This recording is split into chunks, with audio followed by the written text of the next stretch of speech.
Welcome back to another episode of a very basic space program. Last time we failed to land on the moon. In fact, we failed to impact the moon at the right speed to complete another contract. So it was a double failure, and I don't quite know how we managed to do both failures. Anyway, this episode we're gonna take a break for the moon just for a couple of missions in this episode, and then we'll go back to it again. I don't want to try and do the same mission over and over and over and over and over again. We're gonna make some modifications to Explorer craft. Explorer 1, Explorer 2 had some good things. I think also I need to improve my piloting a little bit because I don't normally try and use crash stages, but we're going to adapt those for the next episode. But in this one, we're going to do some satellite contracts and another crewed flight, but I'm going to trim it down. So please join me. Right, so we have a couple of contracts we're going to look at. First of all, we're going to look at this orbital. Thank you very much, Jean. We're going to look at the orbital flight 1 crew. We're going to take that because that gives us a little bit of money, but we've also got some crew that don't have experience yet. So this is worth us just sending them up there. They're not going to get any science because we've basically taken all the science we can from that. And the second mission, we're going to do a satellite mission. Now, we have a few to choose from. We could go for our first weather satellite. It would be reasonably easy. It gives us a little bit of money. It's pretty much a circular orbit at 300 kilometers. We've got craft we could do that with, not a problem, because we have actually got our generic satellite bus that we've developed, and I'll show you that in a little minute. We could also do early navigation. We would lose this, thank you very much, we'd lose this one, but by completing 4 of these, it starts to move us towards the next step, which I think is a sort of a constellation of navigation satellites, which is a bigger payout. So that would be more of an investment in the future. And then we've got, where is it? Here we are. Well, we could do the sun synchronous orbit, which yeah, I should probably do at some point. We could do first Molniya orbit. I tend to avoid these. I should really try and do one at some point. I just tend to avoid them though, but I may look at that. It could potentially give us a big block cache. But this one is the one that is interesting me because we completed the communications test satellite a while ago. We're going to lose this satellite if we put it up there, which is annoying because we can't use it as a communication relay. But equally, our communication system isn't good enough at the moment to really act as good relays, so I'm not massively worried about that. But the actual money we get is high. Now, we have to have a reasonably high inclination. That's not impossible. We have to have a very high apoapsis, and we need a periapsis that's reasonably high. So we'd be looking at pushing our apoapsis up with our launch stage, and then using the satellite itself, the satellite's sort of engine, to push up the periapsis is what we'll be looking at, and potentially something like that. So I'm going to go for this. We might not manage it. We may have to increase the power on our launcher a little bit, because I am actually, the satellites that we're launching don't have the most powerful version of the Javelin 3. So we'll see. So we'll check that one. Right. I am going to put one of our crew into orbit, and I'll show you when we get there. So you don't need to see them launching because it's just going to be a standard craft. We have already lined up an Icarus 4, in fact, on the Javelin 3, because this was built a while ago. So we'll put a crew in there. I'll launch it.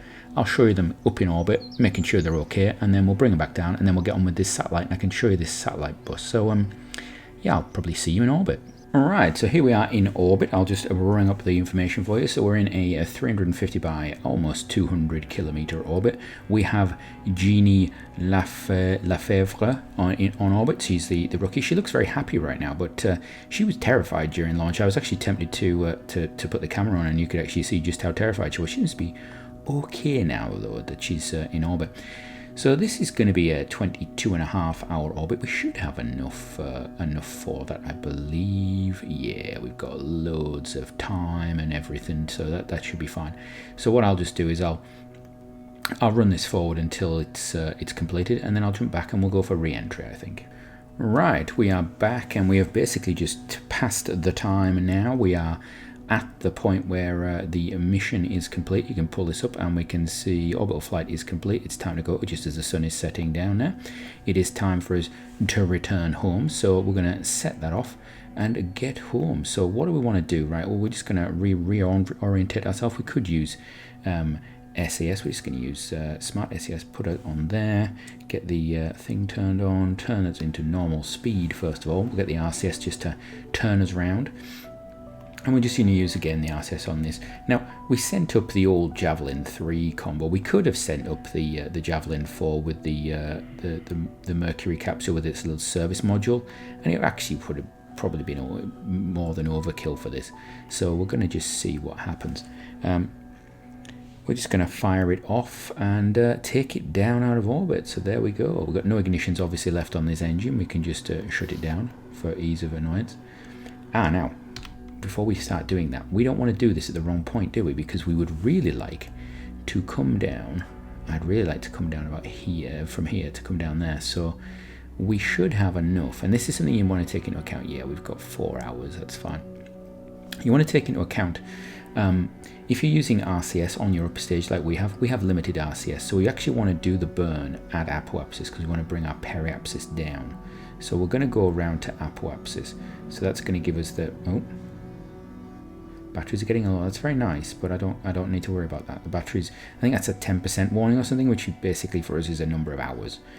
So there we go. We're going to position ourselves now at the apoapsis, which actually we only just missed with our last stop, as it were.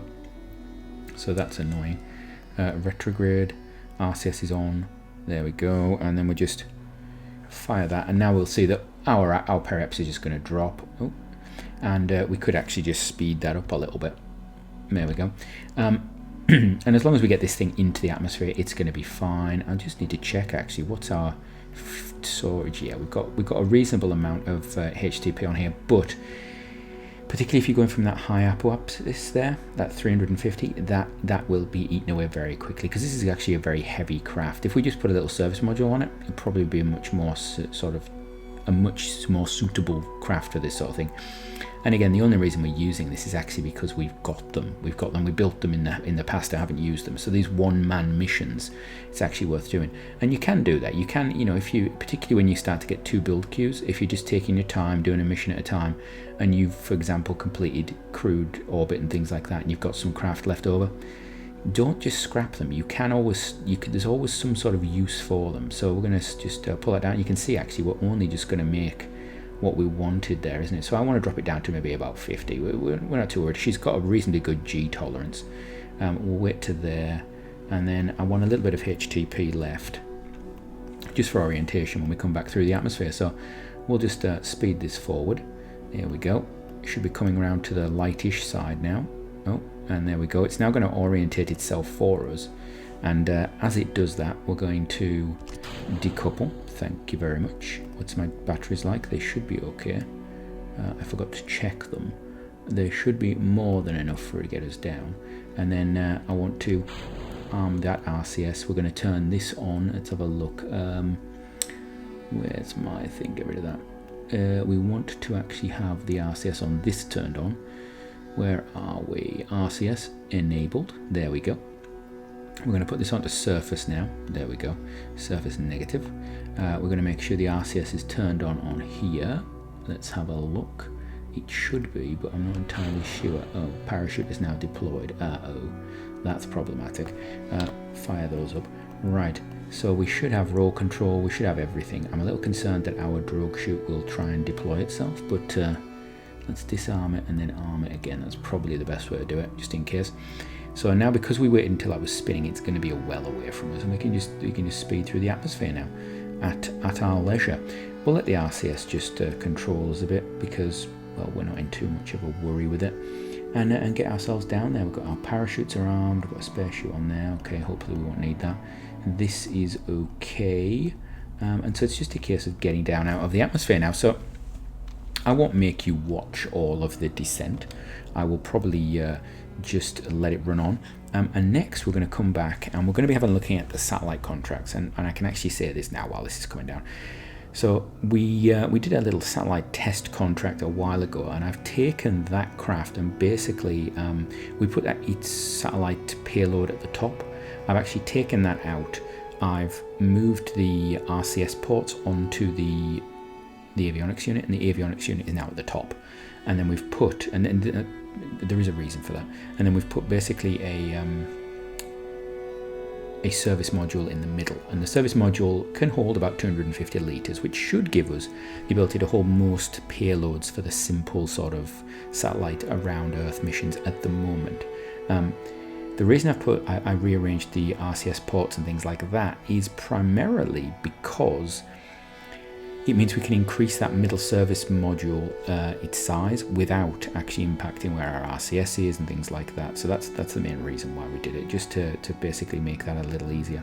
And yeah, we've scaled it up and everything, built a few of them. So we've got a few sort of empty ones that we just need to put sort of some payload on, basically. And the idea is, I don't tend to do a lot of that, but particularly when you've got satellite contracts like this, you would have a standard satellite bus, and somebody would just insert, in effect, their contents into it or on it. And that's basically what I'm trying to represent here. We can do the development work and it's not a big issue. So yeah, so I will take this through the atmosphere and I will see you back at base. Right, we are back and we can see that Jeannie has decided to go on a little break. It's completely acceptable. She's crashed down. We've completed the mission, I believe. Let's just actually pull that and check. It's back there. She's gone up to level 1. We didn't get any extra science, and she's completed that mission and give us a bit of money, which basically pays for some of our development costs and things like that. We haven't actually spent any money for a while, and I probably should, but I'm waiting for some science so I can actually start to upgrade the tracking station, because I'm going to need that in the future, because we need to get it up to level 4 to really get communication to Mars working. We could send a Venus probe off. We've actually missed the window for Venus, because by the time I've built the craft, but actually no. We could potentially, so I will decide before the next episode if we're going to send a Venus mission off. And then it would be really good to know, do you want to see like the launch of a Venus mission and then later on its arrival, or would you like me to launch it, mention the fact that it's been launched but not actually show it, and then show the launch and arrival in one video? That would be really good to know in future. You know, obviously the next ones will be sort of pre-recorded, but would you rather see them sort of spread out so you see like something happen and then we come back to it 3 or 4 episodes later and find out what's happened? Or would you like to see the whole of its journey in one episode sort of thing? Because we could do that. We could make that happen. Right. Let's see. We need to have a look at this satellite down here. We're going to edit a satellite craft. So we're going to edit this. It's going to be our next part of our flight. So here we are. This is Sat1 250-0X. What does that mean? Well, Sat1, of course, was the satellite that we designed originally, the test sat that we designed originally. If I pull this off without doing too much, it shouldn't affect it too much. So there you go.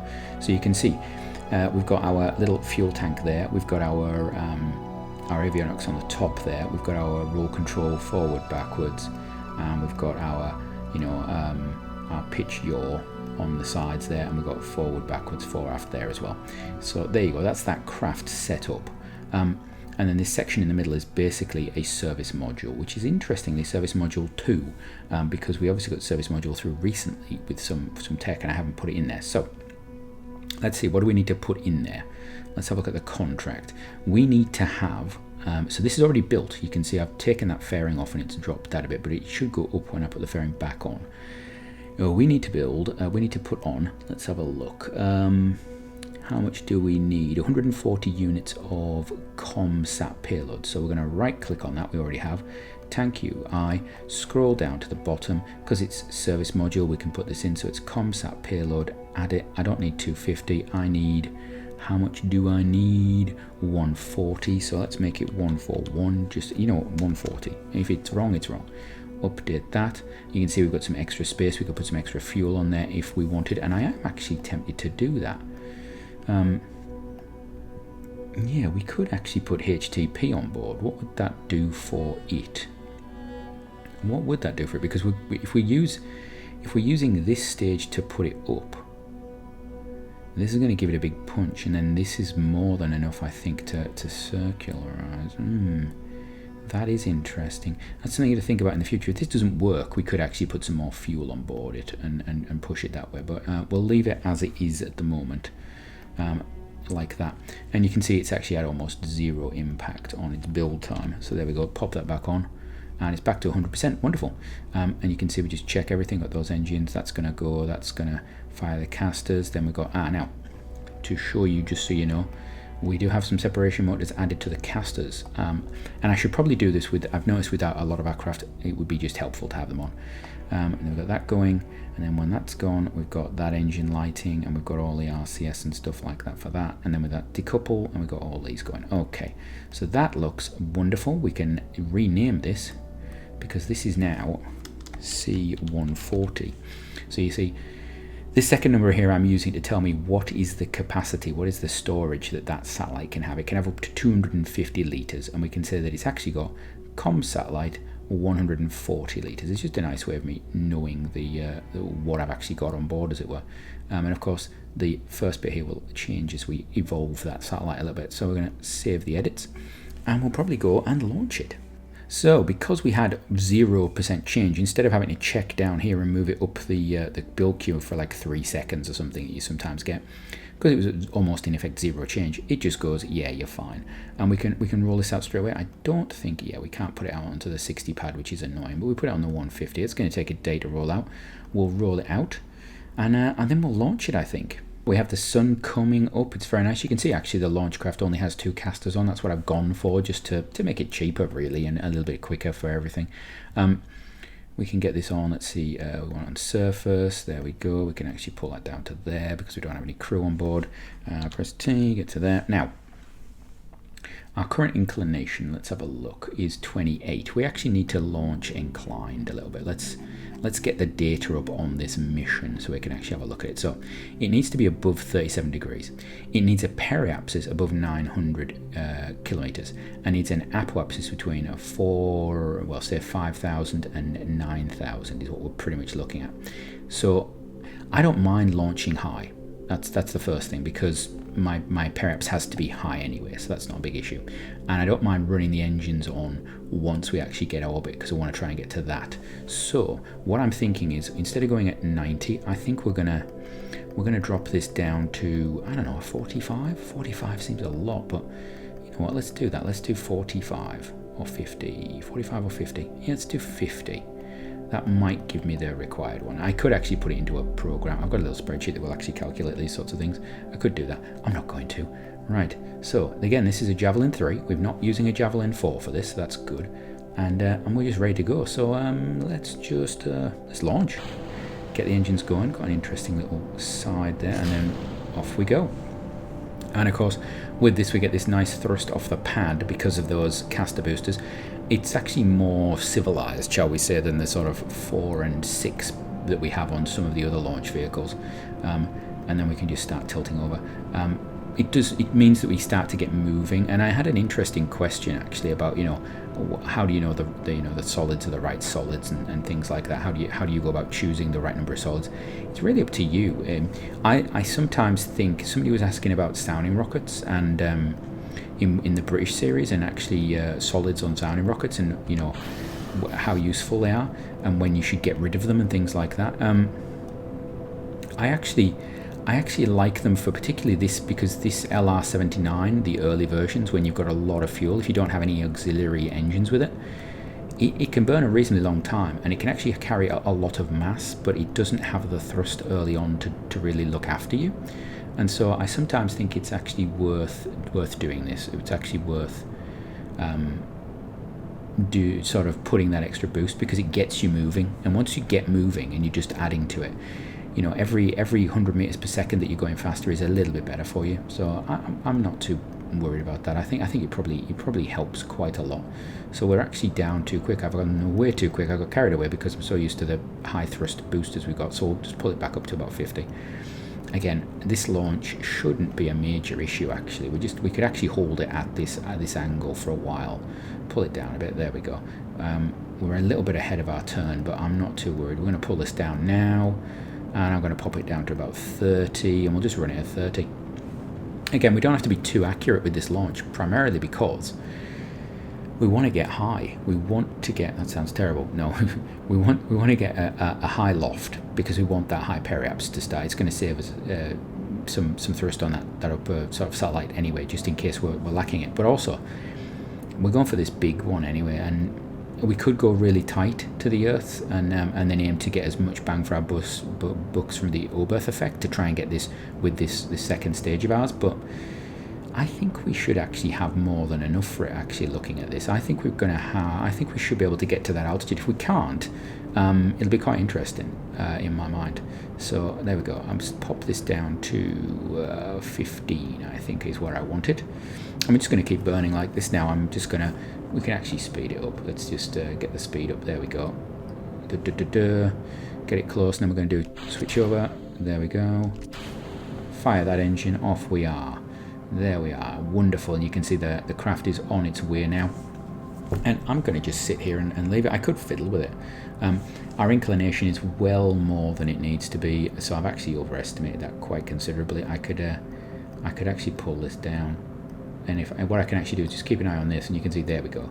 So if I put it at 55 is going to keep us at a 45 degree ish. It's going to keep growing up. Actually, it's going to head up, but we don't need to go too much higher than that. We've got, let's have a look, our inclination's okay. We just need periaps and apoaps now to basically bring them up, and then we're going to be sorted, which is great. So we're just going to let this thing fire on up.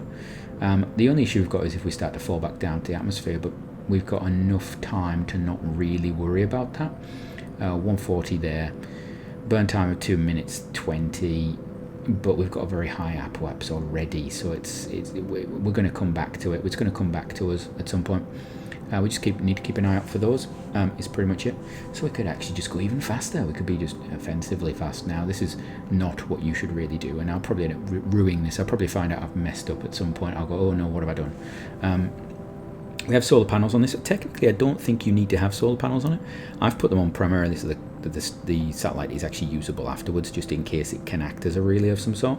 But also, because we may have to do a burn high up, I was concerned about just longevity of the craft. Now, we could just put batteries on and assume it's going to take at most a day to get there, which is one option. But yeah, that's one thing you could do. We can now actually pop this down to 0, and we'll get a nicer burn. So there we go. So you can see we're now rising up there, and we're looking to get to about over 5, and we should get there. We've got 500 meters per second left. We're going to be in orbit, and I'm just going to let it. I think we're probably going to let it burn out all the way, and then we may use this little stage just to do a little bit of something. We might even use the RCS on here to do the finishing stage of this. In fact, we're going to use a little bit of RCS. And is it activated? Are these on? Well, they should be on. I'll turn them. There we go. So we can use the RCS on those side thrusts now. You see these things here should be thrusting. There we go. They're thrusting. Again, it's just a little bit more thrust. So we're almost going to be into our apoapsis without using the satellite, which is quite nice. And again, it's not a major problem. We could prograde on this. Actually, it would be better. Now we're gonna be doing this on orbit materials. We should be on prograde, and then we can just have a look and see how much. There we go. They're going to run out pretty quick because we're just thrusting forward with everything. There's not much time on those, actually thinking about it, and that's that done. So then all we need to do is decouple that, and now its RCS should be firing, I believe, to keep it on target, and then it will hopefully. Let's have a look. Where's our? There we've got 700 and yeah. This has got 7 minutes of burn time on it, so we can even speed this up a little bit. There we go, a little bit, and this just needs to go over 4,859, which is not going to be problematic. And then we just wait until we get to the apoapsis. We're going to bring our periapsis up, and it's really easy, and that's going to be a big chunk of money. Because that contract was left for so long. I think we had like 2,000 times upgrade or something like that. We're going to get a big chunk for that, which is really nice. The only concern you do have is that you may not have the delta V to actually bring your periaps up. And so you want to be, it's always good to be conservative a little bit. We're going to take this to about there, and then I'm going to kill it. There we go. So we've now got the apoapsis in the right place. And now it's just a case of, right, okay, let's get out to the apoapsis. We'll do it to that. Off we go. Get out to the apoapsis. We've got some signal, have we? Yeah, we have. Wonderful. And then we're going to put ourselves on the apoapsis. Lovely view. This is actually one of our furthest probes, apart from the lunar ones, from Earth, apart from our geostationary one, actually, thinking about it. And so now we're just going to see if this thing can actually put itself on prograde. There we go, it's just rotating itself round. We are, how far off? Let's have a look. We are 13 seconds to apoapsis, but it's such a good, we've got an hour and, well, 2 hours, 21 minutes is orbital period, so, you know, a few seconds here or there is not going to be a problem. In fact, you could even just start the engine now. You could start the engine now and just start the process, because we will have more than enough delta V for this. Yeah, and then you can just speed it up a bit. There we go, just get that speed up a little bit there. And of course our RCS ports will just align us nicely. What I would like to do is to see, do our roll controls are very nice, I like that, good. So we've got, I do like these actually for roll, because in the past what I would do is I would put one of these internal RCS, like diagonally sideways there and diagonally sideways there. And I think these are nice, right? I think these are part of restock, if I'm not mistaken, and I quite like the style of them. They're sort of stock KSP plus. I quite like it. I suppose it's restock, isn't it? Right, there's the Earth. That's a nice view, and I think we're about to make it. And then it's going to be a case of just sitting around for a couple of minutes while this thing does its stuff. So there we go. Just going to let that run, and I'm actually tempted to just let the engine burn out. Because it doesn't have a maximum minimum, does it? No, it's just above. Okay, so we could actually just pull this into as high an orbit as possible. So we'll just do that. So we'll do that, and while that's happening, it can just be doing its stuff. So yeah, so this thing's gonna basically be burning its engine away. It's quite a nice little image there, actually, isn't it? A little bit of the Earth there. It'd be nice if the clouds moved more naturally. I don't know if there's like a set of cloud layers that will adapt and change over time. Oh, there we go. We have completed, and the satellite has been transferred back to the customer. Okay. And amazingly, it looks like it's in the middle of nowhere. Okay. So we're gonna stop the time warp. The engine's going to keep running, so we're not going to use that test satellite again, because we're going to give it to the customer. And let us go back to the Space Center.